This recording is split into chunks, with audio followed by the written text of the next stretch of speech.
Vous pouvez vous installer confortablement et choisir d'écouter ma voix ou de ne pas l'entendre. En réalité, ma voix n'a aucune importance. La seule chose qui est importante, c'est vous. Vous et tous les êtres humains qui sont actuellement dans ce monde. Peut-être pourriez-vous imaginer qu'en vous donnant la main à vous-même, c'est à une autre personne que vous donnez la main. Vous savez, comme pour faire une chaîne humaine.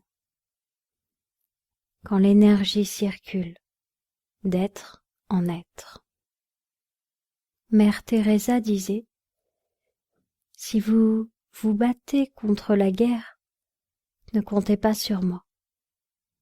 Mais si vous décidez de vous battre pour la paix, alors je vous rejoindrai. Elle disait qu'il ne fallait pas se battre contre quelque chose, car c'était lui donner de l'énergie. Il fallait se battre pour donner de l'énergie à cette chose. Alors que diriez-vous de tourner toutes vos pensées vers la paix et imaginez qu'en ce moment même, aux quatre coins du monde, des gens sont en train de prier pour la paix. Imaginez que chaque personne se relie à ce sentiment d'amour, à ce sentiment de paix, un peu comme si vous aviez un fil d'argent qui vous reliait à un nuage blanc, moelleux et cotonneux qui flotte au-dessus de la terre, un nuage d'amour qui attend que nous soyons assez nombreux pour déverser une pluie d'amour sur tous les gens. Vous savez, si on y réfléchit bien, je crois que l'homme ne naît pas méchant, il le devient, parce qu'on lui fait croire qu'il n'y aura pas assez d'amour pour tout le monde, qu'il n'y aura pas assez d'argent et de nourriture pour tout le monde. Il croit qu'il doit être premier, il croit qu'il doit écraser l'autre pour pouvoir régner. Si seulement il comprenait qu'il y a de la place pour tout le monde, alors tout pourrait changer. Si seulement il comprenait qu'on l'aime pour ce qu'il est, alors il n'aurait plus rien à prouver. Il aurait juste à être qui il est. Quand vous rencontrez face à vous un individu mauvais qui fait du mal, dites-vous simplement que c'est quelqu'un qui a souffert et qui a besoin d'amour et de reconnaissance. Aussi méchant que soit l'acte qu'il a commis, cette personne est en souffrance. Je me souviens, il y a quelques années, quand j'étais au lycée, il y avait dans ma classe un jeune garçon qui détestait venir en cours. Il s'y sentait obligé, et tous les professeurs le craignaient, parce qu'il avait déjà frappé un autre professeur l'année d'avant. Alors tout le monde le laissait faire, le laissait dire, le laissait venir quand il voulait. Et puis un jour, nous parlions de nos futurs métiers. Et Julie, une de mes amies, qui était quelqu'un de très timide, s'est levée pour prendre la parole et pour dire que son rêve serait de devenir médecin. Immédiatement, ce garçon-là s'est moqué d'elle. Immédiatement, il lui a dit « Mais tu n'arriveras jamais à rien ». Et notre professeur, malgré sa peur, n'a pas pu laisser ça. Et il lui a dit « Tu n'as pas le droit de rabaisser les autres. Tu n'as pas le droit de te moquer d'elle. Tu n'as pas le droit de te moquer de ses rêves. » Alors il s'est levé pour partir, Mais avant qu'il s'en aille, le professeur lui a dit « Tu sais, tu as beaucoup de potentiel. Nous aimerions bien que tu restes dans la classe parce que nous formons une équipe. Une équipe est faite pour être soudée, pour avancer ensemble, pour se soutenir, pas pour se dévaloriser et se moquer. Alors tu as le choix. Tu peux partir et ne plus revenir, ou tu peux décider de rester. Parce que tu es quelqu'un d'important pour nous. Parce que je me préoccupe de toi, comme je me préoccupe de Julie et des autres élèves. Il est important pour moi que règne la paix dans notre classe. » Mais il est parti en claquant la porte, avec un regard noir. Et puis quelques heures plus tard, alors que mon professeur était sur le parking pour récupérer sa voiture, ce jeune garçon est venu le voir. Et il a dit « Est-ce que vous pensiez vraiment ce que vous disiez, monsieur ?»« Oui, je le pensais. »« Vous le pensiez quand vous disiez que j'étais important pour vous? Que vous vous préoccupiez de moi? » ?»« Bien sûr que je le pensais. Vous savez, monsieur, c'est la première fois de ma vie que quelqu'un s'intéresse suffisamment à moi pour me tenir tête. Je vous remercie. Demain, je retournerai en classe pour m'excuser auprès de Julie et de tous les autres élèves. Et c'est vrai que parfois, on a l'impression que le pire cancre de l'école est vraiment quelqu'un de méchant. En réalité, c'est juste quelqu'un qui a manqué d'amour. Alors je suis persuadée que pour faire régner la paix, il faut envoyer de l'amour à toutes ces personnes si méchantes en apparence. Il faut envoyer de l'amour à tous ces terroristes. Il faut envoyer de l'amour à toutes les personnes qui font la guerre. Parce que l'amour est la plus forte arme qui soit au monde pour transformer les gens. Je me souviens, quand j'étais plus jeune, je travaillais dans un commerce et ma patronne était très méchante avec nous. Elle nous rabaissait sans arrêt. Au début, pour me protéger, je m'imaginais aller au travail avec un casque imaginaire, une armure de guerrière, pour que toutes ces remarques négatives ne puissent pas me faire du mal. Et puis j'ai eu l'idée, en plus de mon armure, de lui envoyer de l'amour. Et petit à petit, c'est comme si son cœur s'était ouvert, comme si son sourire s'élargissait jour après jour. Je crois que c'était la première fois de sa vie que quelqu'un lui envoyait de l'amour. Alors plutôt que de souhaiter la mort ou l'emprisonnement des personnes les plus méchantes, pourquoi ne pas leur souhaiter d'être heureux? Parce que s'ils sont heureux, ils n'auront plus besoin de prouver quoi que ce soit. S'ils se sentent aimés, s'ils sentent qu'ils ont une place. Si Hitler n'avait pas été recalé des beaux-arts, si on l'avait laissé exister et créer ses œuvres d'art, peut-être que tout ça ne serait jamais arrivé. Je reste persuadée que c'est en envoyant de l'amour à tout le monde qu'on peut trouver la paix. Alors que diriez-vous d'imaginer que vous rédigez une petite lettre et que vous l'envoyez à chaque habitant de la Terre, une petite lettre avec de l'amour dedans. Imaginez que les habitants du Québec, de l'Afrique, de l'Australie ou de l'Arménie ouvrent leur boîte aux lettres et découvrent une lettre chargée d'amour. Pour les personnes qui n'ont pas de boîte aux lettres, pour les tribus reculées, cela peut être une colombe de paix qui vient leur déposer. Imaginez quelle sensation vous-même vous ressentiriez si vous aviez dans votre boîte aux lettres une lettre mentionnant que vous êtes quelqu'un d'important, que vous êtes quelqu'un qu'on aime. Si vous aviez plein d'amour dans votre boîte aux lettres, imaginez quel effet positif cela pourrait avoir sur le monde entier.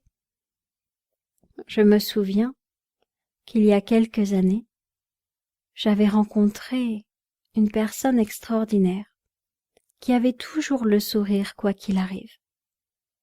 J'étais partie avec elle à Paris pour visiter et je me souviens que quand nous avons pris le taxi, elle lui a dit merci. Je n'ai jamais vu un chauffeur de taxi qui conduisait aussi bien que vous. Le chauffeur de taxi a souri et puis nous sommes descendus. Et là je lui ai dit mais pourquoi tu lui as dit ça? Il conduisait bien, d'accord, mais ça cassait pas des briques. Oui, mais en lui disant ça, il s'est senti valorisé. Tu as vu, il avait le sourire après. Eh ben, quand il y aura d'autres clients qui vont monter dans son taxi, il va leur sourire à eux aussi.